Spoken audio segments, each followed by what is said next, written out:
Hi విగోష్ నమస్తే అందరూ ఎలా ఉన్నారు బాగున్నారని అనుకుంటున్నాను. సో ఇవాళ మనం ఫ్యాటీ లివర్కి రిలేటెడ్ గురించి మాట్లాడుకుందాం. సో ఒక బెస్ట్ ఫ్రూట్ ఉంది, అది ఫ్యాటీ లివర్ని కంట్రోల్ చేస్తుంది. సో ఆ ఫ్రూట్ ఏంటి, దాంట్లో ఉన్న కాంపోనెంట్స్ ఏంటి, ఎందుకు అలా కంట్రోల్ చేస్తుంది అనే దాని గురించి మనం డీటెయిల్గా తెలుసుకుందాం.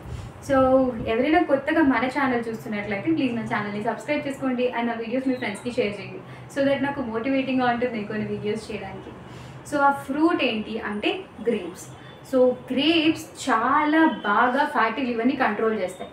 ఎందుకు అంటే దాంట్లో నిరంజనిన్ అండ్ నిరంజిన్ అని రెండు కాంపోనెంట్స్ ఉంటాయి. సో ఇవి రెండు కూడా స్ట్రాంగ్ యాంటీ ఆక్సిడెంట్స్. ఇవి రెండు కూడా వాటి మన మెటబాలిజం తోటి ఇన్వాల్వ్ అయ్యి ఆ ఎంజైమ్స్ అనేవి మన బాడీలో యాక్ట్ చేయడం ద్వారా మన ఫ్యాటీ లివర్ కండిషన్ అనేది కంట్రోల్ అవుతుంది.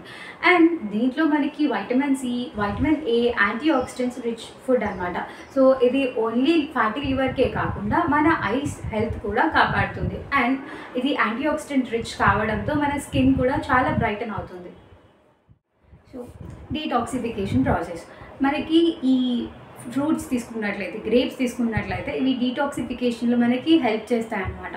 సో ఈ డీటాక్సిఫికేషన్ ప్రాసెస్లో మనకి మన లివర్లో టాక్సిన్స్ అనేవి స్టోర్ అయి ఉంటాయి. ఈ టాక్సిన్స్ని ఎక్స్క్రీట్ చేయడానికి, ఎలిమినేట్ చేయడానికి మనకి ఒక బెస్ట్ ఆప్షన్ ఏంటి అంటే ఈ ఫ్రూట్స్ అని నేను చెప్తాను. సో గ్రేప్స్ తీసుకున్నట్లయితే డీటాక్సిఫికేషన్ జరుగుతుంది. అండ్ ఇది ఫైబర్ రిచ్ ఫుడ్ అనమాట. సో దీంట్లో ఫైబర్ ఎక్కువగా ఉండడం వల్ల మనకి డైజెషన్ అనేది ఎక్కువగా అవుతుంది. సో నార్మల్ డైజెషన్ జరుగుతుంది, దాంతో పాటుగా ఫ్యాట్ మెటబాలిజం అనేది జరుగుతుంది అనమాట. సో ఎందుకు అంటే ఫైబర్స్ తీసుకోవడం వల్ల క్యాలరీస్ బర్న్ అవుతాయి. సో ఫ్యాట్ బర్న్ అవ్వడానికి ఇది మంచివే. అండ్ నెక్స్ట్ ఏదైతే ఈ ఫ్యాటీ లివర్ కండిషన్ ఉందో ఆ ఫ్యాటీ లివర్ కండిషన్ ఉన్న వాళ్ళకి యూజువల్లీ ఇన్సులిన్ సెన్సిటివిటీ అనే ప్రాబ్లం ఉంటుందన్నమాట. సో ఇన్సులిన్ రెసిస్టెన్స్ ఏంటి అంటే మనకి ఇన్సులిన్ అనేది ప్రొడ్యూస్ అవుతుంది, కానీ అది వెళ్ళి దాని పని చేసుకోలేదు అండ్ సఫిషియంట్ అమౌంట్లో కూడా రిలీజ్ అవ్వదు.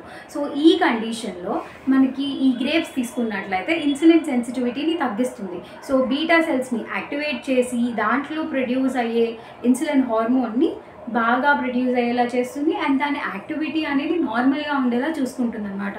సో ఈ రెండు కూడా సూపర్ బెనిఫిట్స్ అని నేను చెప్తాను. సో ఫ్యాటీ లివర్కి మేజర్గా నేను ఈ ఫ్రూట్లో 2 ఎంజైమ్స్ గురించి మాట్లాడాను కదా, నిరంజిన్ అండ్ నిరంజినిన్ అని. సో ఈ నిరంజినిన్ ఏం చేస్తుంది అంటే ఏదైతే మన బాడీలో ఫ్యాట్ని బ్రేక్ చేసే ఎంజైమ్ ఉంటుందో దాన్ని వెళ్ళి ఇది యాక్టివేట్ చేస్తుంది.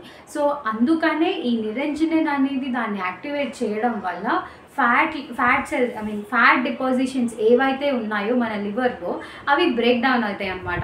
అండ్ ఇలా బ్రేక్ డౌన్ అవ్వడం వల్ల ఫ్యాట్ డిపాజిషన్స్ అనేవి లివర్ నుంచి తగ్గిపోతాయి. సో ఇలా ఫ్యాటీ లివర్ కండిషన్ని మనం రెడ్యూస్ చేసుకోవచ్చు.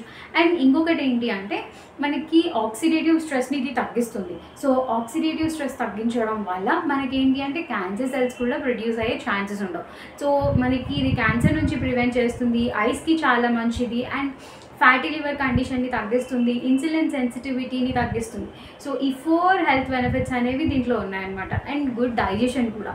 సో టోటల్గా 5 హెల్త్ బెనిఫిట్స్ మనకి గ్రేప్స్ ద్వారా దొరుకుతుంది. సో ఇది మేజర్గా ఏంటి అంటే నిరంజిన్ అనే ఎంజైమ్ వల్లనే ఈ ప్రాసెస్ అంతా జరుగుతుంది. సో అందుకని గ్రేప్స్ని మనం ఫ్యాటీ లివర్కి ది బెస్ట్ ఫ్రూట్ అని నేను చెప్తాను. సో ఇవాళ వీడియో మీ అందరికీ నచ్చిందని అనుకుంటున్నాను. Thanks for watching. Thank you. Bye bye.